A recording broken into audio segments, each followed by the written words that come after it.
What is good, Boom Crew? I am here with NAJAH. Hello. Welcome to this episode 4, I think, of Good Fucking Morning. So I've been on a roll. Yes, Good Fucking Morning. This is a special edition, number 1, because I have a guest. Yes. Number 2, we are in Vegas at the Flamingo.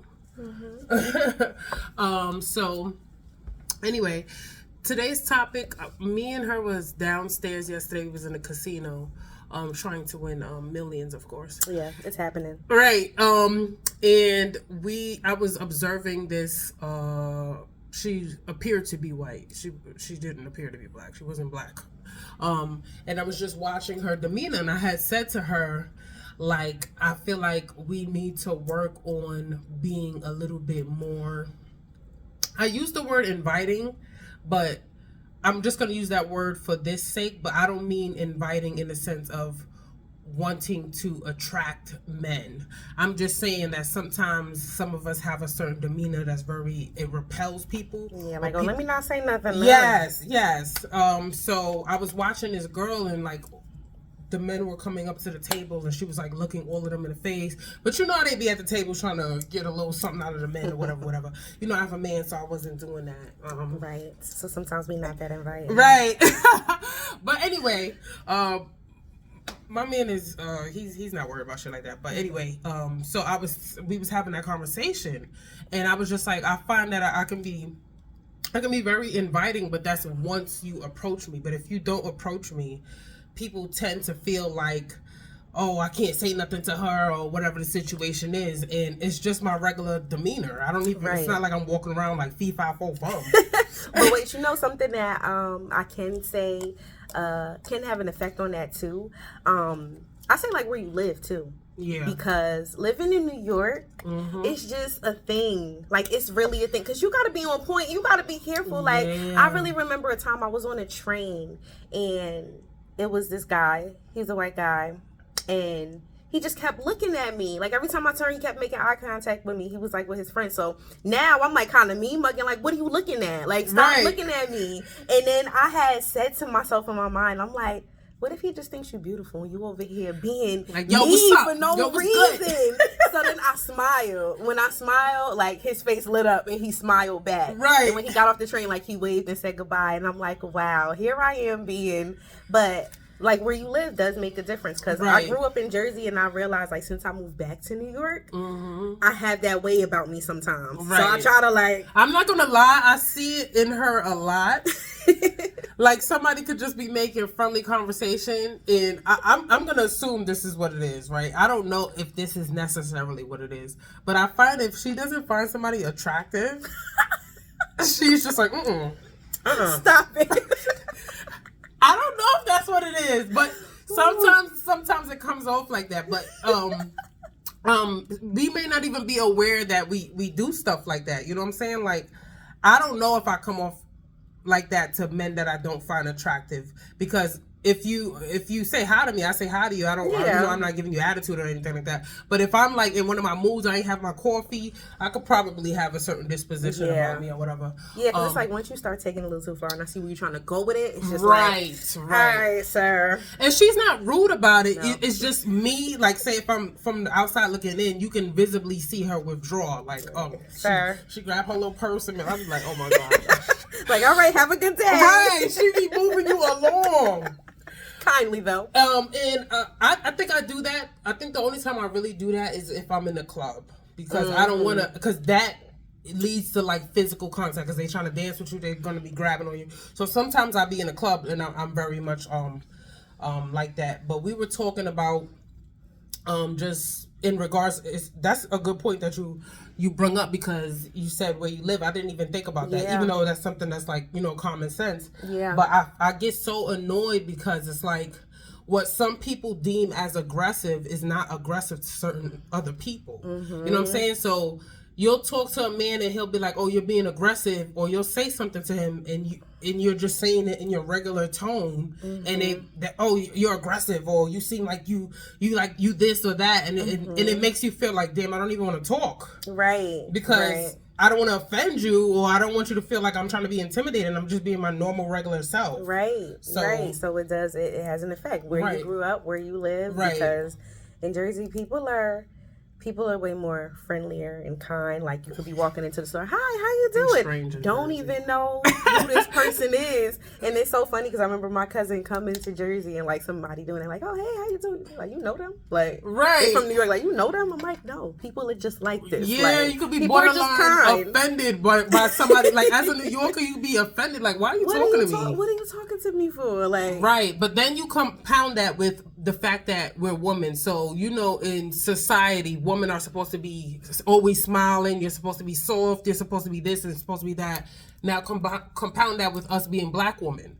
So it's not an easy thing. People, I see these podcasts or snippets of these podcasts because I don't watch them podcasts.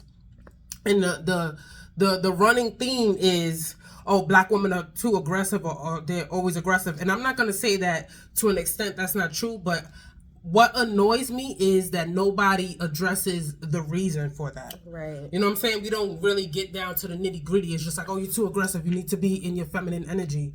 I have to be allowed to be in my feminine energy. Because when I'm with my man, I'm in my feminine energy, okay? Girl. I'm so sweet, so soft. My kids are like, you calm. Like, right. She's not yelling. She's not exactly. But if you get around men who make you feel defensive or they make you feel like you're not safe, and a lot of the times, especially living in New York, and if you're a black woman, they already have a preconceived notion about you. So they tend to already deal with you in a certain way and then wonder why you're reacting the way that you're reacting. So I don't like that. I think that other non-black women, for the most part, have the luxury of being a little bit more softer. Number one, there's a whole history of why black women are on the defense. Yeah. We can go back to slavery. We don't even have to go back to that. We can go back to the head of household. We can go back to who's making money. We could go back to single motherhood. We can address all of that. But I think that the issue is we are being like constantly nitpicked or criticized as to how we need to change what we're doing, but we're not giving grace. Right, and I think that annoys me. It's like when you see a black woman and she might appear like aggressive or assertive or whatever, you'd be surprised how much of a nice or good or kind person she is. You probably just have to get past that defense because soften her up a little bit, right? Like, be the reason. You know how many times people started talking to me like, "Oh, you're so nice, you're not funny." It's like, yeah, I'm a good person, right? It's just that I'm no joke. Yes, like good people, not nice people, right? People, exactly. Okay? You're not about to play with me, exactly. So yeah, I told her that we were gonna start working on that. Today we're gonna be greeting people in the elevator and everything today, right? Okay? Because me and her was getting on the elevator and people were talking to us and we were so annoyed. Like why are y'all talking? Relax, God, like. Why y'all so happy? Nice. Like, why are you so happy? And it's like, you know what? We need to reevaluate that. We do, because it was like they were so happy, and I feel like. When we got here, we just got off a long flight. We get here, and it's just like everybody's like, and we should have been in a happier energy anyway. Right. You know, we should have been more invited to that. Like last night when we got on the elevator, it was a guy and his girl, and I wasn't going to say anything. I'm just getting on the elevator. Then he just started speaking to us. What he say? He was like, what y'all about to do? Yeah, what y'all getting into tonight or something like that. And you know what it is too? I need to address this. I think some people don't understand, like certain mannerisms can be offensive to certain people. Yeah. You understand what I'm saying? Yeah. Like, to me, if I'm talking to somebody and somebody says what, something in me just is like, I'm annoyed by it. So you might see my whole demeanor change because you may not realize that I find that to be rude. So now you think that I'm aggressive because I'm reacting a certain way, and you may not have no ill intention about it. That's just how you say that you didn't hear me. But you know, in the black community, saying what when you didn't hear somebody is kind of rude. It's rude. Like, you can't say that to your parents growing up. Right. You know that you can't answer what. Exactly. So we got on the elevator and he was like, what y'all about to do? And he didn't say, nothing. Hey, hello. Good evening. Yes. Yeah, so I was just like... And he was with a girl. She wasn't black. He looked mixed race. He looked black or something. And she was even like looking relax, at him like leave them alone. Yes, and then constantly people will do something like that, and then you always have to be the one to as a woman, you gotta be polite about it or something like that. And laugh it off. Right, you gotta laugh it off. You gotta be polite about it. You don't know how they're gonna react. You gotta worry about your safety, and not in the elevated situation that we just talked about. I'm just saying in general. Right. So I think that there's just different situations. It is. It really is different situations. Like I said, living in New York, because if you live in New York and you taking the trains and you out and stuff, you're very cautious. Like, you're paying attention. Like, I remember I was on the train one day, and this guy, when I got on the train, he was sitting on one end, so I walked all the way to the other end. He got up and came all the way to the other end and sat across from me. And was on my way to your house this day, having a full conversation, and I'm just like, you could. And then the thing is, people, you could feel vibes. I mean, I assume that you can, and you can see the body language that I'm not interested. I'm not really giving you much conversation back, but you still going. And that's another discussion that needs to be had.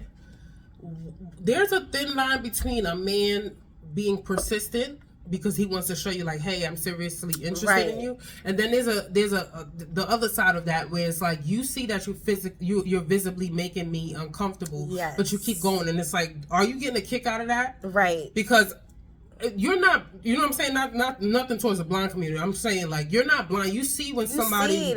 You see, I'm constantly with my phone.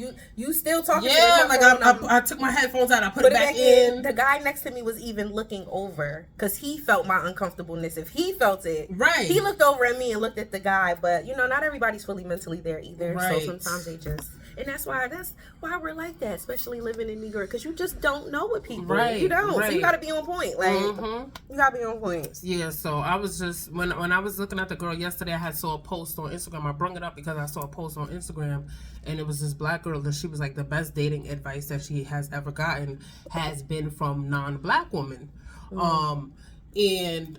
It's crazy because even when we was she has a video of, she calls the lady Mrs. Doubtfire. She has a video of this, I think she was Russian. Yeah. And I found it interesting that she said when she was talking about men lying. Oh yeah. And I was like, they lie or whatever. She was like, no, not all of them. Or even when they lie, you gotta act like she was insinuating, like, even when they lie, you kind of have to play dumb. Yeah. And accept the lie, take the lie. Like, yep. She's just like, And I think what the issue is a lot of the times, just culturally speaking, it's not only like a Black American thing, or I think just a lot of the times, like, we tend to be very direct people. So if I think that you're lying, I'm just gonna say, you're lying. Yeah.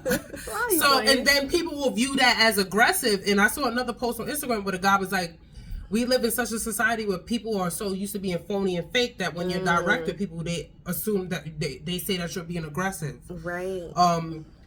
So I think, me personally, I struggle with which battles to fight. You know what I'm saying? Like, do you call somebody out? Like, my man knows that I don't bite my tongue. But there's times that I do feel like I'm being aggressive, but it's like because I'm trying to get a point across. It's like, you're just visibly, blatantly lying to my face. Right. Or I feel that you're lying. You may not. There might be some situation. It might be truth, right? It might be truth, but you know how I am with that situation. Right. Like I hear your lies, and it's just like, because we're women, we're intuitive. We feel it, we know it. Exactly. And it's like, I'm gonna let you go on to see how far you think you about to take this. Right. And then when I get to a certain point, I might just go off, and that's not good either. But exactly, and I feel like there's women who have mastered, including Black women, and specifically married women. It has nothing at this point to do with non-Black and Black. Right. I find that married women have mastered the ability of, like, turning a blind eye to certain things just to make their relationship work. Yeah. And I think I struggle with that because it's like, if something is sitting on my heart and is really bothering me, it bothers me to the point where I'm not sexually turned on by you. I can't really have a good conversation with you because I feel that's at the top of my mind. Like, I know that you lying about this, and it's like, now I gotta play around and be sweet and soft and knowing that you out here bullshitting. No. That's the part I'm not going. I might not say this coffee is actually good though. Do you like it? Yeah, it's actually good coffee. Okay. Might I say? Cheers. Fucking $16 for both of these. They know what they gonna do in these hotels and stuff. They know what they gonna do. But hopefully we can go with the good coffee. Yeah, so, we were talking about that, and then I don't know what was the other thing we were talking about. The femininity, and then, like, was it, like, thinking abundantly or something? Oh, going with, we're listening to our spirit. This is something that I've been practicing it for a little bit. But you know what happened? I noticed once, I meditate like daily. I was doing a 40-day meditation prosperity plan thing from this book, right?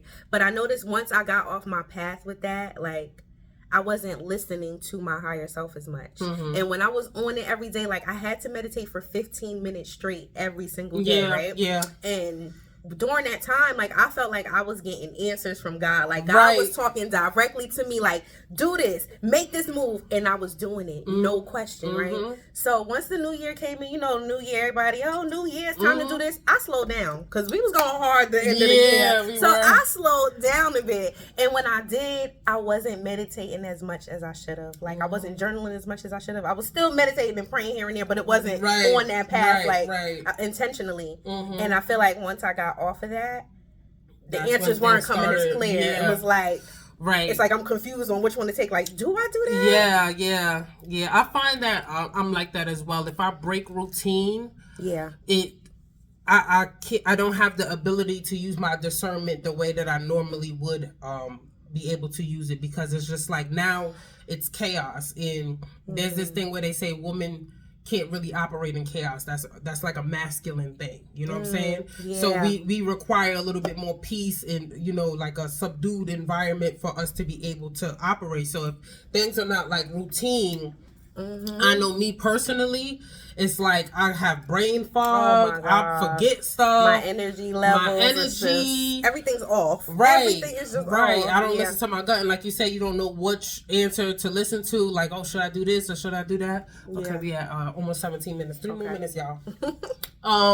So, we were saying that because yesterday I was gambling or whatever. And I should have listened to myself when I was supposed to take the, cash out, but I didn't. Both of us. And I like really hate when I do that, because I do that a lot. I do it to the point where my decisions are so, like, how can I say this? Like, they said the weather was going to be 48 degrees in Vegas, right? They said it. You see it, the meteorologists did their fucking homework and did whatever they were supposed to do. And I said, nah. No, it's not. No, it's not. What did I do? Be warm. I packed a whole bunch of dresses. We got out here, it was brick dick. I don't know where she was going, but I packed 3 pair of pants. I'm gonna long sleeve shirts and nothing, but I did bring a dress. It's a bathing suit. I don't know where. Who am I to decide that the weather not gonna be 48? This is what I'm talking about. If I was really in tune the way I'm supposed to be in tune, I would have listened to myself and said, "Girl, pack the damn." But you have to listen to yourself. You have to, and listening to yourself comes from those daily practices of you meditating, spending that God time, and shutting everything out for the moment so that the answers could come to you. Because praying is asking, and meditating is receiving the answers that you're looking for. And it's like, I'm telling y'all, when I was doing those meditations, I was getting like so many downloads, like, oh, do this, do that. Like, it was coming so clear, like. Yeah, well. Be back on track, though. Yes. Back on track. So, real quick before the video ends. Oh, yeah. Hopefully, some of y'all join me if y'all not already on this wave. There's no alcohol and no red meat from me in February. And I'm also doing a parasite cleanse. I'm going to do the sea salt cleanse. And I'm going to take some, like, blackwood worm or something, like, really bitter. Just to really get everything out. Get it out. Okay, almost 19 minutes. Yes. So, she kind of already has somewhat of that diet. She's big on teas and stuff like that. So I am hoping that, February comes and I gain some clarity. I clean myself internally. We gonna come back. I'm gonna come back, y'all. Y'all want me back? Let us know in the comments. They gave you back regardless. Don't ask them. They ain't got a choice. Anyway, so thank you for watching this episode of Good Fucking Morning. And I'll see y'all next week because it's 2 episodes per week I'm trying to do. So good fucking morning. Bye.